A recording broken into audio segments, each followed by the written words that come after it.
G'day folks, welcome back to the channel. You are here with the Big Fella, and if this is your first time clicking on the Big Fella, make sure to subscribe and keep those notifications on. And we're now getting into the beginning part of 2021. I hope you all had a good New Year's, and true to my word, this video will also be about lighting, this one in particular about key lighting. Now, firstly, before I go into demonstrating my key light and how it all works, a bit of a fact from Wikipedia and its definition of a key light. And I quote, "The key light is the first and usually most important light that a photographer, cinematographer, lighting cameraman, or other scene composer will use in a lighting setup. The purpose of the key light is to highlight the form and dimension of the subject." Now, obviously, that is more a generic type of use. It's kind of designed as more a grander scale, like a project like a movie or something like that. This being more on the smaller end of that. This is more to light up a subject that is being displayed, say, on a backdrop or something similar. So this is a no-name softbox that I found for sale on eBay, as usual. And as a starter key light, it's actually not that bad. It's a 70cm by 50cm unit and can be bought in a range of packages such as multiple softboxes, multiple LED lights, and lights with stands and carry cases. Setting up the light for the first time, well, there's no instructions, so you kind of have to use a bit of nous or know-how to work your way through it. Just remember, it's like putting up an umbrella, except there's only 4 fingers to push back into the canopy, by which you attach the LED light. And here's a pro tip: don't try to install the light before the fingers are pushed back all the way into the canopy, otherwise it just will not work. The light that's provided is a screw type and is rather large for an LED. Now, looking inside, the backing cover is lined with a diffusive and reflective silver skin, allowing the dispersal of as much light from the source outward as possible. Okay, so now you've set up the softbox without the semi-opaque diffuser cover. Test out the light and make sure it does in fact work. The power switch is on the lead, which hangs off the spine and has no transformer leading up to the LED, so it's a 240 volt powered LED light, which makes sense as it needs to be powerful to be a key light. And here's an important note: the light itself has an incandescent rating of 135 watts equivalent output, but an actual power rating of 25 watts. So it does a good job of being powerful and saving energy. A lot of people on eBay are portraying this 135 watts as being the actual output of the LED and trying to use it as a selling point, get more people interested in buying more powerful LEDs. The fact is, the LEDs, cold fluorescence, CFLs, they will always run at a very low wattage.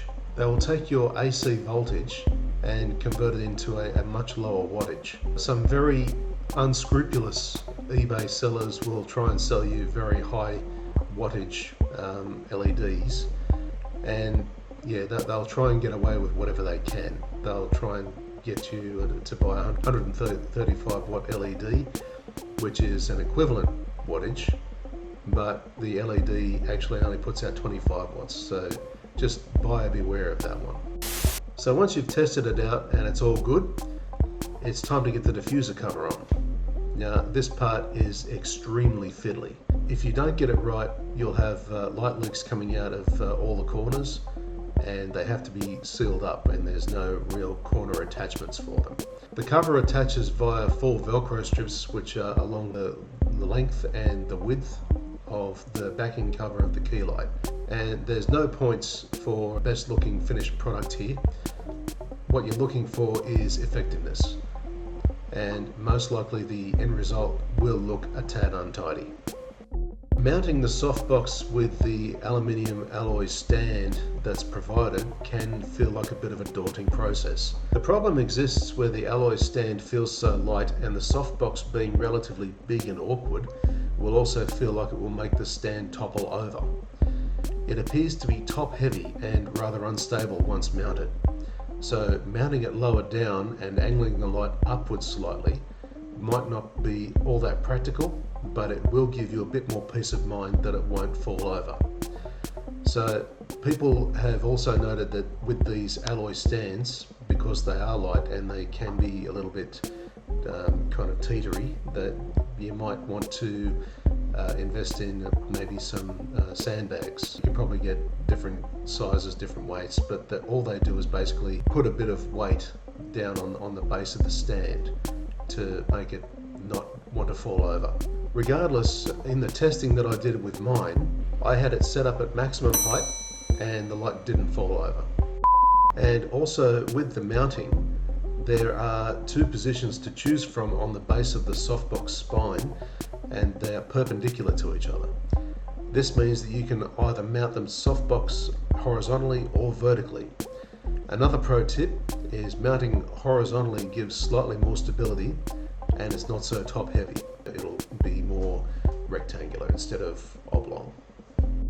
The mounting solution on the softbox comes with a couple of screw adjustment points, which are rather stable and easy enough to adjust by hand.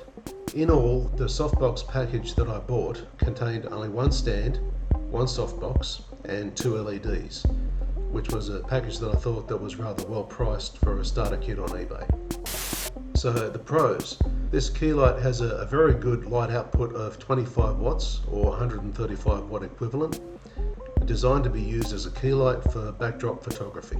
Another thing in this softbox's favour was the choice of mounting positions, which does help if you feel like the stand is going to fall over. Now the cons. As I've mentioned, the light might feel like it'll fall over on the stand, so it may have to be mounted lower, which might not be all that practical. The diffuser cover is very fiddly to get just right, and it would be easier to mount if there were press studs that were placed in a more strategic position, say on the corners of the canopy instead of just the middle. Okay, and that kind of wraps up the softbox review. Basically, it's good as a starter purchase, something you can build on, but it's not the same as a Godox product, which is more professional studio and camera equipment based. So you're going to be looking at a whole lot more investment and more professional type of setup. So this is good as a starter and something you can build on. So that's all for now, guys. Thanks very much for watching as usual.